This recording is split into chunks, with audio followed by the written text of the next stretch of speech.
Algie, could you wait for me till I was 35? Of course I could, Cecily. You know I could. Yes, I felt it instinctively, but I couldn't wait all that time. I hate waiting even 5 minutes for anybody. It always makes me rather cross. I am not punctual myself, I know, but I do like punctuality in others, and waiting, even to be married, is quite out of the question. And what is to be done, Cecily? I don't know, Mr. Moncrief. My dear Mr. Worthing, as Miss Cardew states positively that she cannot wait till she is 35. A remark which I am bound to say seems to me to show a somewhat impatient nature. I will beg of you to reconsider your decision. But my dear Lady Bracknell, the matter is entirely in your hands. The moment you consent to my marriage with Gwendolen, I will most gladly allow your nephew from an alliance with my ward. That is not the destiny I propose for Gwendolen. Algernon, of course, can choose for himself. Come, dear, we have already missed 5, if not 6 trains. To miss any more might expose us to comment on the platform. Everything is quite ready for the christening. The christening, sir, is not that somewhat premature? Both these gentlemen have expressed quite a desire for immediate baptism. At their age, the idea is grotesque and irreligious. Algernon, I forbid you to be baptized. I will not hear of such excesses. Lord Bracknell would be highly displeased if he learned that was the way in which you wasted your time and money. Am I to understand then that there are to be no christenings at all this afternoon? I don't think that as things are now, it would be much practical value to either of us, Dr. Chasuble. I am grieved to hear such sentiments from you, Mr. Worthing. They savor of the heretical views of the Anabaptists, views I have completely refuted in 4 of my unpublished sermons.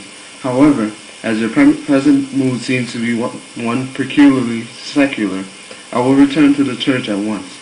Indeed, I have just been informed by the pew opener that for the last hour and a half, Miss Prism has been waiting for me in the vestry. Miss Prism? Did I hear you mention a Miss Prism? Yes, Lady Bracknell. I'm on my way to join her. Pray allow me to detain you for a moment. This matter may prove to be one of vital importance to Lord Bracknell and myself. Is this Miss Prism a female of repellent aspect remotely connected with education? She is the most cultivated of ladies and the very picture of respectability. It is obviously the same person. May I ask what position she holds in your household? I am a celibate, madam. In spite of what I hear of her, I must see her at once. Let her be sent for. She approaches. She is near. I was told you expected me in the vestry, dear Canon. I have been waiting for you there for an hour and 3/4. Prism?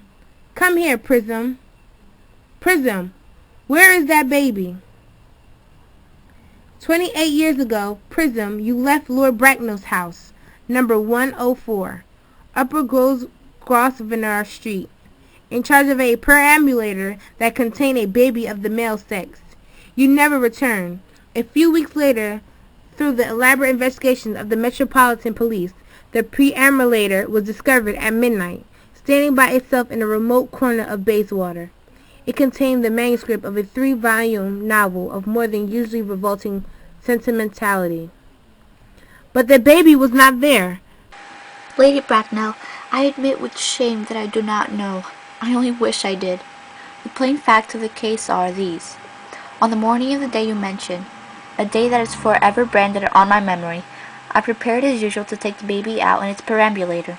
I had also with me a somewhat old but capacious handbag in which I had intended to place the manuscript of a work of fiction that I had written during my few unoccupied hours, in a moment of mental abstraction for which I never can forgive myself. I deposited the manuscript in the bassinet, and placed the baby in the handbag. Oh, damn it. But where did you deposit the handbag? Do not ask me, Mr. Worthing. Miss Prism, this is a matter of no small importance to me. I insist on knowing where you deposited the handbag that contained that infant. I left it in the cloakroom of one of the larger railway stations in London. What railway station?